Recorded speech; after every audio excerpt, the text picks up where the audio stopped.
Bismillahirrahmanirrahim. Assalamualaikum warahmatullahi wabarakatuh. Sebelumnya yang terhormat Bapak M. Zainul Muttaqin MH selaku dosen pengampu mata kuliah Qawaid Fiqhiyah dan juga teman-teman semua kelas HKI 3E yang saya sayangi.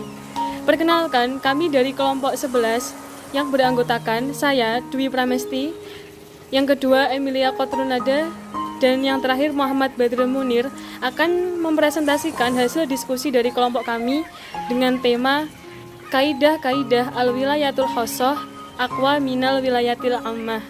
Materi yang pertama adalah mengenai pengertian kaidah Al-Wilayatul Khossah Aqwa Minal Wilayatil Ammah. Secara bahasa, al-wilayah itu mempunyai arti pemerintahan, kekuasaan wilayah, dan juga perwalian. Al-Hamawi mengartikan al-wilayah dengan nafadut tasyarrufi alal hoiri sya'a au abah, yang berarti kewenangan untuk memberi kemanfaatan kepada orang lain, terlepas apakah dia mampu atau tidak. Selanjutnya adalah arti dari aqwa. Aqwa yang berarti lebih kuat. Secara bahasa, Jazuli mengartikan kaidah tersebut dengan kekuasaan yang khusus lebih kuat kedudukannya daripada kekuasaan yang umum. Sedangkan makna dari kaidah tersebut secara istilah adalah lembaga-lembaga yang khusus lebih kuat kekuasaannya daripada lembaga-lembaga yang bersifat umum. Sumber kaidah. Dalil yang mendasari kaidah ini adalah sebagai berikut. Ayu mamro'atin nakahat bighairi idnin waliyiha fanikahuha batilun fanikahuha batilun fanikahuha batilun fa in dakhala biha falahal mahru bimastahalla min farhiha min farjiha fa inistajaru fasultanu waliyu man waliyalahu. Artinya, setiap perempuan yang dinikahi tanpa izin walinya, maka nikahnya batal. Kalau ia dikumpul atau disetubui, maka baginya mahar karena suami telah menghalalkan farjinya. Jika ada pertengkaran,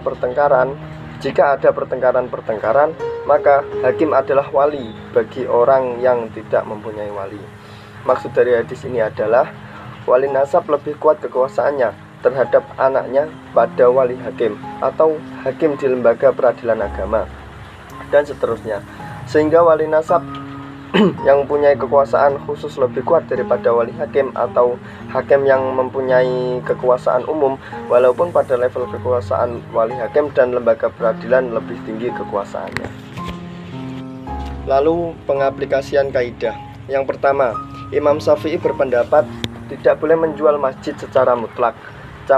Yang kedua, camat lebih kuat kekuasaannya dalam wilayahnya daripada gubernur. Yang ketiga, wali nasab lebih kuat kekuasaannya terhadap anaknya daripada lembaga peradilan, dan seterusnya. Yang keempat, hakim tidak dapat membelanjakan harta anak yatim yang berada di bawah kekuasaan wali atau orang yang mendapatkan kepercayaan dari ayah anak yatim tersebut, sebab wali atau orang tersebut yang mempunyai kekuasaan khusus terhadap anak kecil tadi. Yang kelima, kesaksian seorang wanita yang menyaksikan proses persalinan dalam perkara kedudukan nasab seorang anak kepada keluarganya lebih kuat daripada kesaksian orang lain, walaupun ia seorang wanita, karena ia ada dalam makomnya sebagai seorang yang lebih berhak dan di posisi itu daripada laki-laki atau selain si suami perempuan yang bersalin. Selanjutnya adalah materi mengenai pembagian wilayah dalam pernikahan. Perkawinan memiliki syarat dan juga rukun, di antaranya adalah seorang wali. Wali nikah dalam perkawinan merupakan rukun yang artinya harus ada dalam pernikahan bagi seorang calon istri. Tanpa adanya wali, pernikahan dianggap tidak sah, terutama perkawinan orang yang belum mukallaf. Wali adalah orang yang memegang sah atau tidaknya suatu perkawinan. Oleh karena itu, tidak sah pernikahan tanpa adanya wali. Berkaitan dengan hal tersebut, Rasulullah SAW bersabda, Bismillahirrahmanirrahim. An Abi Burdah bin Abi Musa an Abi Hikola Qala Rasulullah SAW, La nikahu ilah biwali, yang artinya Dari Abi Burdah bin Abi Musa dari ayahnya berkata bahwa Rasulullah SAW telah bersabda, tidak ada nikah kecuali dengan wali. Hadis riwayat Ahmad. Selanjutnya pengecualian kaidah. Kaidah fikih merupakan kaidah yang berasal dari simpulan dalil Al-Quran dan Sunnah terkait hukum-hukum fikih. Ada banyak sekali kaidah fikih yang dihasilkan oleh para ulama. Akan tetapi ada 5 kaidah umum yang utama. 5 kaidah ini sering disebut sebagai Al-Qawaid Al-Fiqhiyah Al-Kubra. 5 kaidah fikih tersebut adalah: 1. Perkara tergantung tujuannya. Kaidah fikih ini berasal dari hadis Nabi, yaitu sesungguhnya amalan itu tergantung pada niatnya. Kaidah ini menegaskan bahwa setiap amalan yang dilakukan seseorang akan sangat tergantung dari niatnya.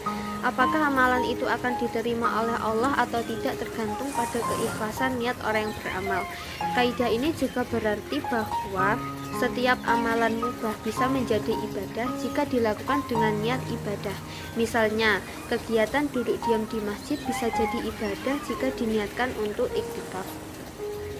Yang kedua, keyakinan tidak bisa dihilangkan dengan keraguan. Kaidah kedua ini berasal dari hadis tentang orang yang ragu-ragu apakah dia telah buang angin atau tidak dalam sholatnya.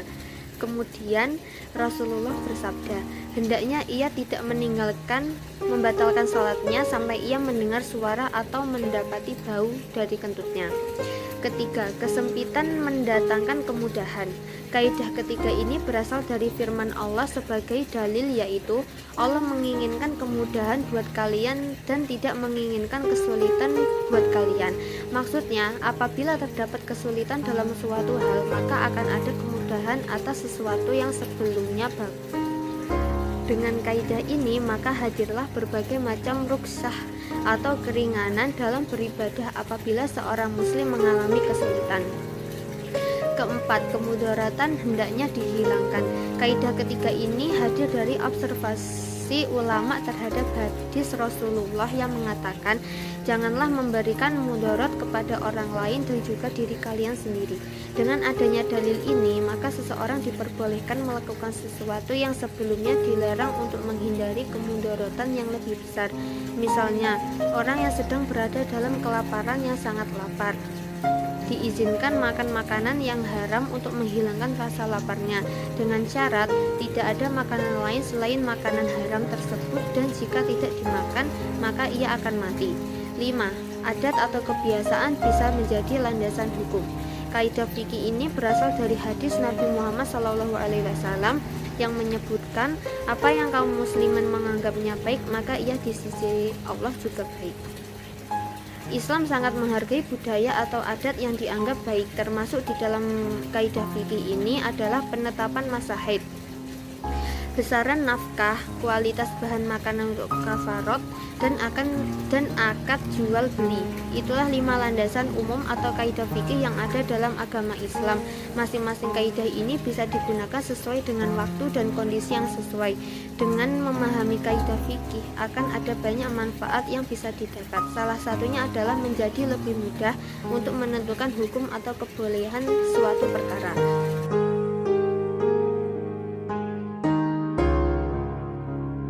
Saya selaku moderator dari kelompok 11 mengucapkan terima kasih kepada Bapak dan juga teman-teman kelas HKI 3E yang sudah memberikan waktu kepada kami untuk menjelaskan hasil diskusi dari kelompok kami. Sekian, apabila ada kurang atau lebihnya saya mohon maaf. Wassalamualaikum warahmatullahi wabarakatuh.